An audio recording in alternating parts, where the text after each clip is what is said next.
হাই friends, মই আয়ুষ ৰং চেনেলত সম্প্ৰচাৰিত হৈ থকা ফুটগধূলি ধাৰাবাহিকখনৰ আজিৰ খণ্ডটো চাবলৈ বহুত বেছি ভাল লাগিব, কিয়নো যোৱাটো খণ্ডত পৰি বাহিৰলৈ যাবলৈ ওলাইছিল আৰু তেতিয়া গৰিমা পৰিৰ ওচৰলৈ গৈছিল। আৰু ক'ত যোৱা তুমি বুলি সোধাত মোৰ কাম আছে বাহিৰলৈ যাওঁ বুলি কোৱাত গৰিমাই মোৰ বিয়াৰ সময়ত ক'তো যোৱা নাছিলো, আনকি কলেজো যোৱা নাছিলো বুলি কৈছিল। তাৰ পিছত পৰি বাহিৰলৈ যোৱাৰ সমীৰণ পৰিৰ ওচৰলৈ গৈছিল আৰু পৰিৰ হাতত ধৰি তুমি এতিয়া মোৰ লগত ডিব্ৰুগড় যাব লাগিব বুলি কৈ জোৰ কৰাত পৰিয়ে সমীৰণক চৰমৰা দেখিবলৈ পাইছিল। আৰু আজিৰ খণ্ডটোত পৰি খং কৰি ঘৰলৈ যাব আৰু তেতিয়া গৰিমাই পৰি তুমি কলৈ গৈছিলা বুলি সুধিব। আৰু তেতিয়া পৰিয়ে মই ক'ত যাওঁ কি কৰোঁ মোৰ কথা তোমাক সুধিব মানা কৰিছিলো নে বুলি ক'ব। আৰু তোমাক মই যাব মানা কৰিছিলো, কিন্তু এতিয়া কিয় কান্দি কান্দি আহিলা বুলি পৰি সুধিব। এতিয়া বোৰ পৰিয়ে কি ক'ব দেখিবলৈ পাব আজিৰ খণ্ডটোত।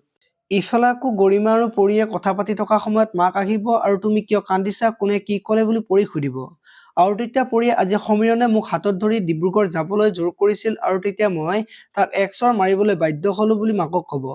এতিয়া বাৰু মাকে সমীৰণক কিবা ক'ব নেকি দেখিবলৈ পাব আজিৰ খণ্ডটোত। আপোনালোকে ফুটগধূলি ধাৰাবাহিকখন চাই কেনেকুৱা পায় কমেণ্ট কৰি জনাব।